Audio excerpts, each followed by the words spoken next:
sponsored by JMR Rentals, professional digital cinema and broadcast rentals in Brooklyn, New York. To find out more, visit their website, jmrny.com.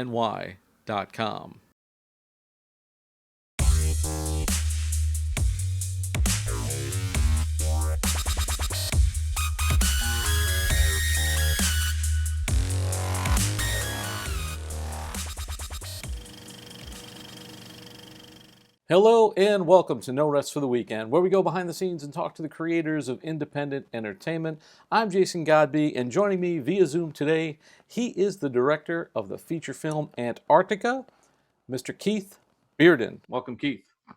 Jason, great to be here. Hope everyone's doing good tonight or today or whenever you're watching it. It's great to have you. Thanks for doing the show, man. Thanks for coming. As you're in New York as well, so. Normally I would have you in the studio, but maybe next film we'll do that. Anyway, I want to talk about the film because it's a really interesting, good-looking, funny, quirky piece of work and real character-driven. It's like a kind of a breath of fresh air, to see the movie scene today. And I want to talk to you about that. But first, I want to talk to you about you and kind of see how you got your start, how you got into filmmaking, and what is your origin story? I grew up in a kind of small factory college town in Connecticut. And when I was two, when I was in the hospital, I was a sick kid. I saw King Kong, the original King Kong on TV, because when I was a kid, they showed a lot of old movies on TV. And that kind of planted the spark for me to really sort of fall in love with movies. And from there, I read a lot about movies. I was a child actor, so I did a lot of theater and learned about acting as a kid. And that kind of world just sort of grew on me. And as I got older, movies and music and books and stuff just sort of took over my life. And I made some Super 8 films in high school. I majored in film in college, and I made some films in college. And then when I was out of college, there was no real career path for me. So I just had jobs, and I wrote and I wrote a lot of scripts. And then at a certain point, me and two of my friends made a short film called Raftman's Razor, and that kind of blew everything up. We got into Sundance, and we got shown at the Museum of Modern Art, and so we won at South by Southwest. And so this whole sort of it was a great time when a short film could really have that power. And then from there, I made my first feature, and then on to Antarctica. So I started making films because it's very difficult, as I'm sure a lot of your viewers know, it's very difficult to get people to read a script. So I figured, well, if nobody else is going to read them, much less make them, I might start doing that myself.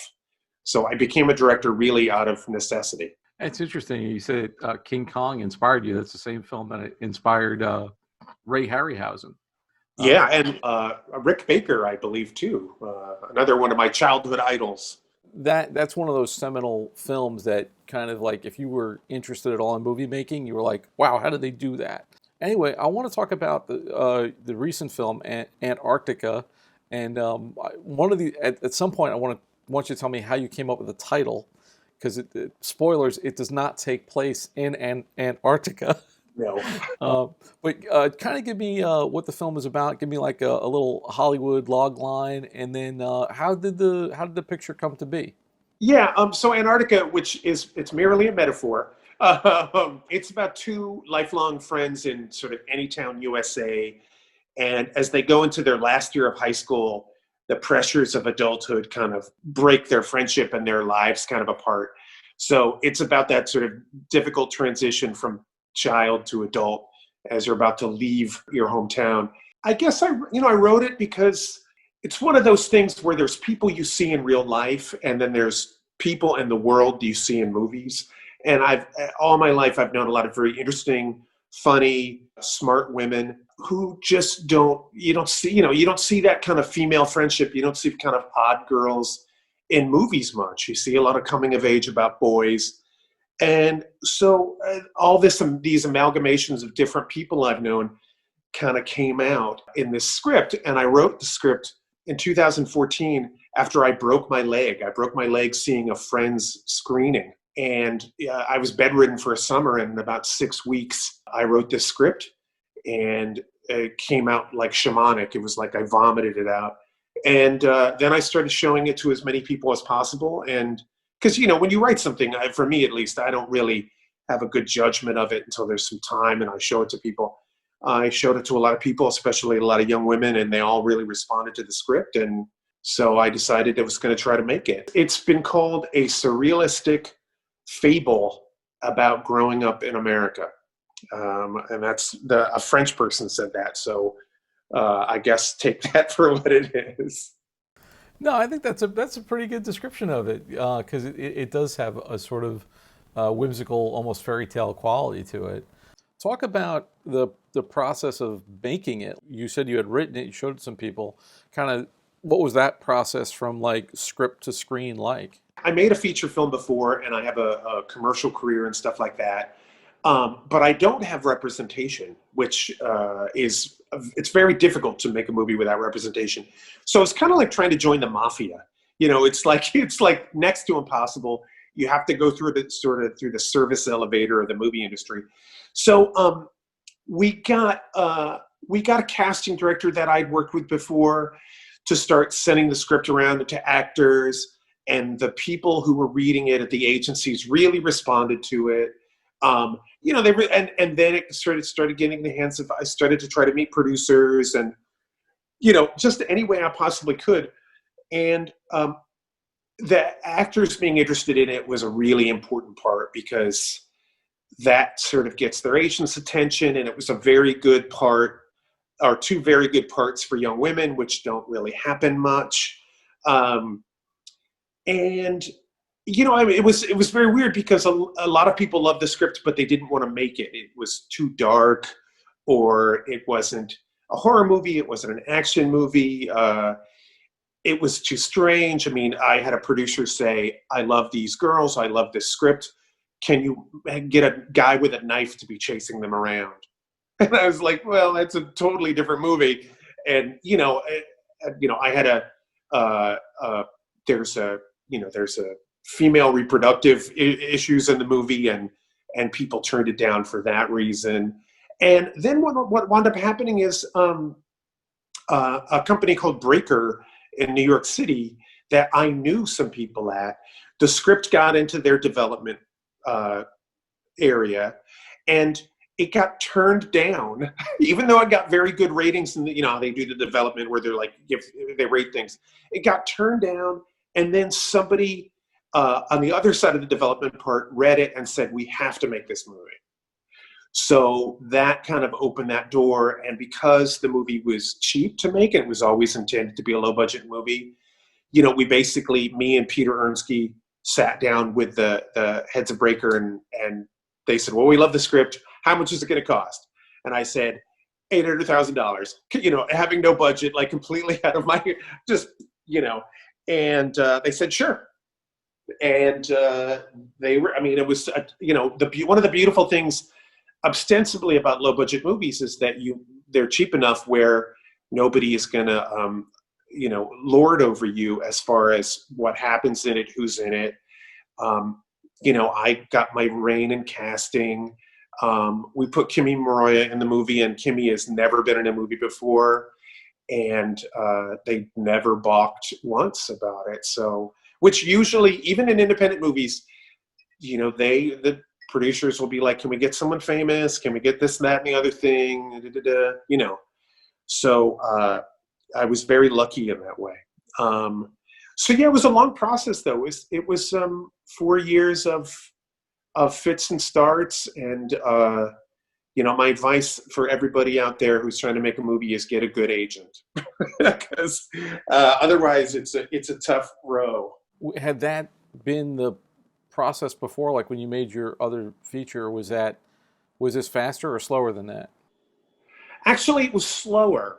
And when I made my first feature, when my short was making the festival rounds and doing very, very well, when we were editing that short, I was already writing my first feature, what I considered my first feature. So by the time we went to festivals, I had a script in hand. And even that way, it still takes a while. I mean, 4 years. I think the first movie took 2 years before we were shooting, and this took 4 years before we were shooting. But it's a long time, but it's also not a long time. I mean, there's projects even from well-known directors that take years to get off the ground. I mean, I always like to think that Kubrick, Spielberg, and Terry Gilliam all have films that never got made. So, you can't beat yourself up too much about it. I'm just happy that, you're to build a body of work, and it's a tricky business. It's tricky what people respond to. It's tricky who you're connected with. It's tricky with timing. I think that having a woman executive producer helped get Antarctica made. But on the other hand, a bunch of female-led production companies thought it was too dark and wanted something more light, and didn't like the serious content of the movie. So, it's a tricky business.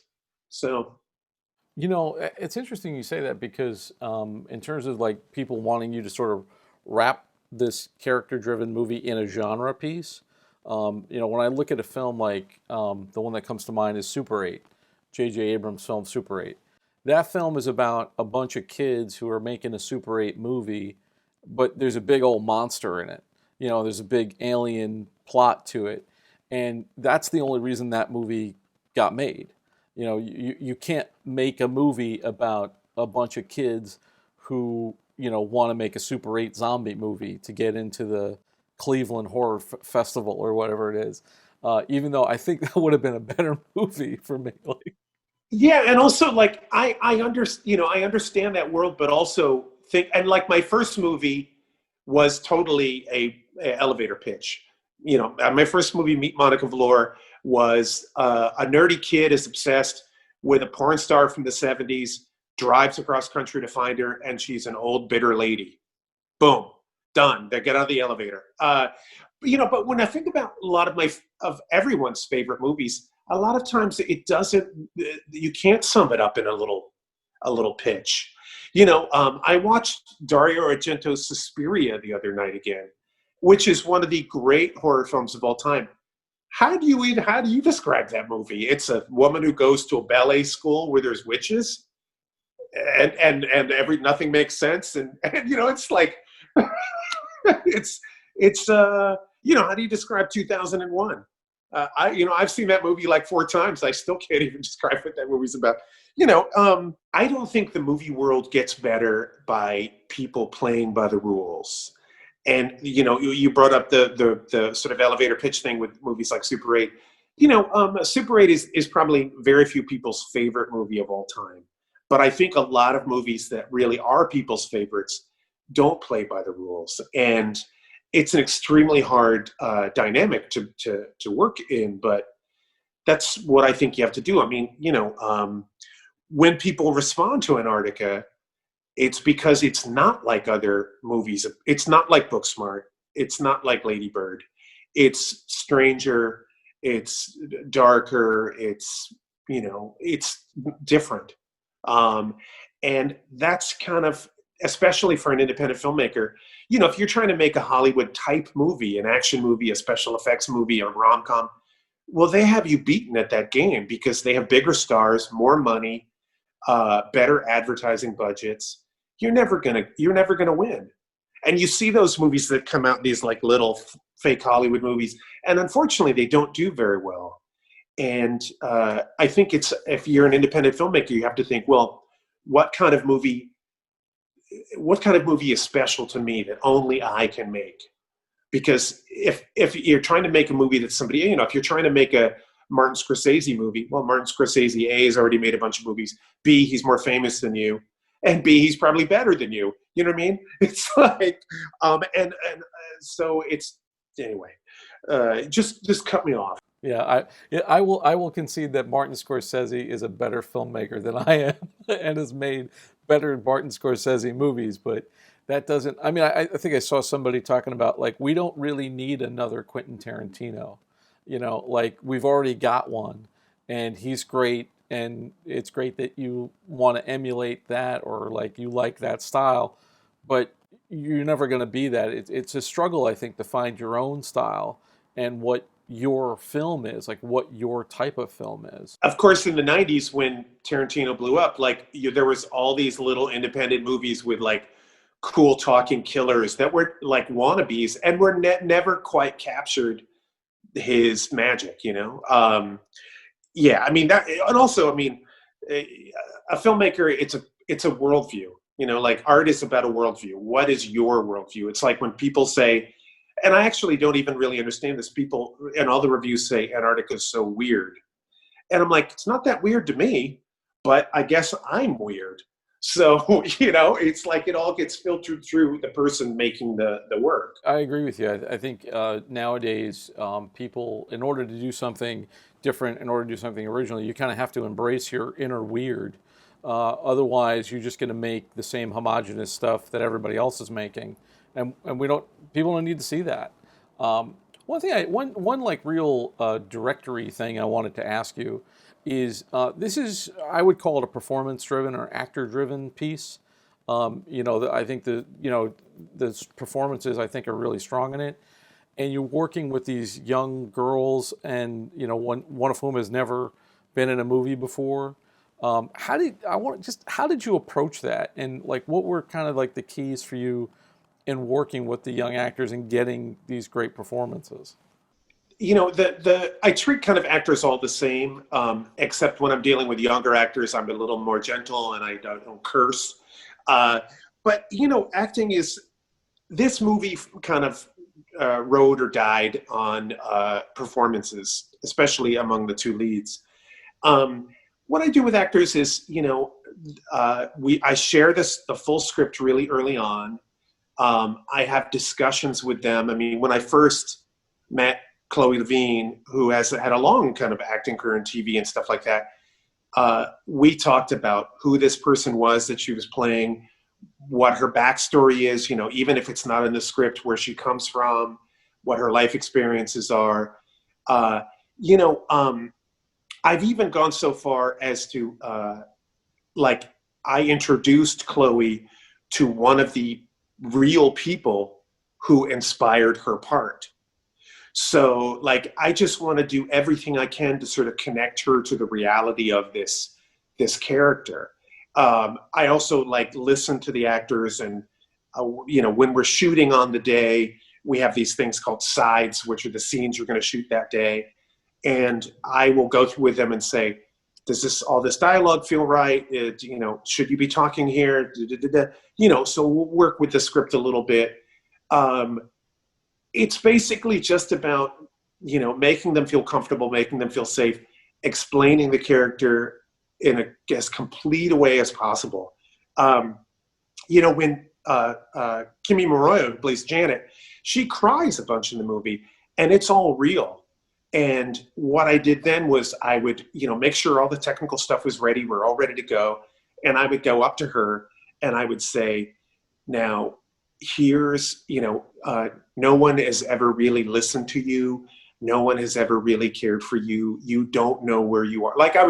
I would try to get her in this emotional state of how she felt and give the motivation, what are your innermost feelings at this moment? And often I would start to cry, and then she would start to cry, and then I would just sort of walk away and say, roll them. It's like taking actors on that journey is really, really important. It's also it's one of those things that kind of, because I was an actor as a kid, I have that language. Directors have their strengths. Some directors are great visual stylists. Some are great with action. Actors is one of my strengths, and I try to be as open and listen as much to my actors as possible. So,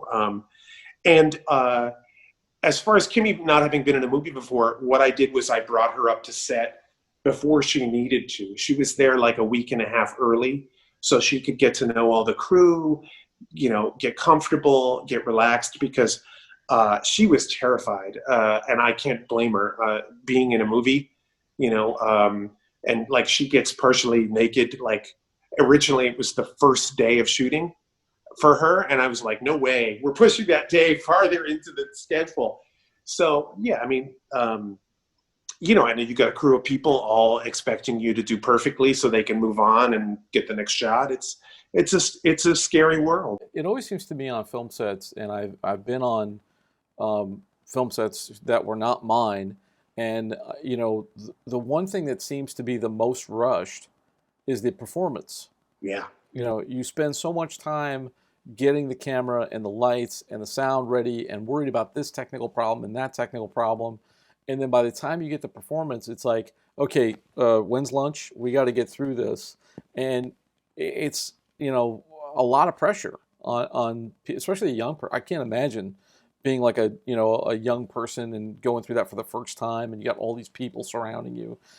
It must feel like a firing squad. It's interesting. You're absolutely right. And that it's like the last thing they think about. When I worked with Kim Cattrall on my first feature, she said that on Sex and the City, they shot the close-ups first.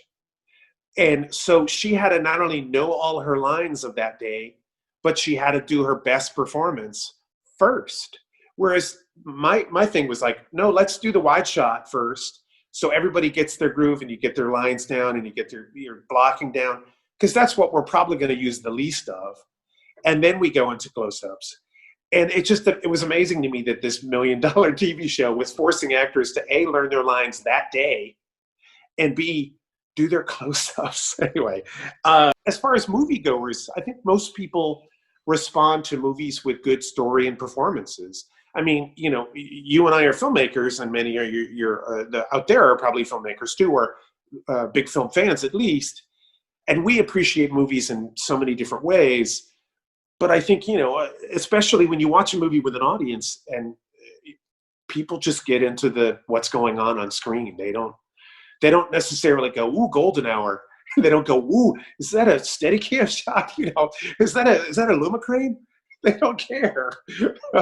So, yeah, I've always said that people, I don't think anybody cares who directs a movie unless it's really good or really bad, and then they'll look it up afterward.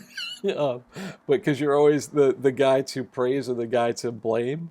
And as Herschel Gordon Lewis told me, nobody ever walked out of a theater because of a ragged pan.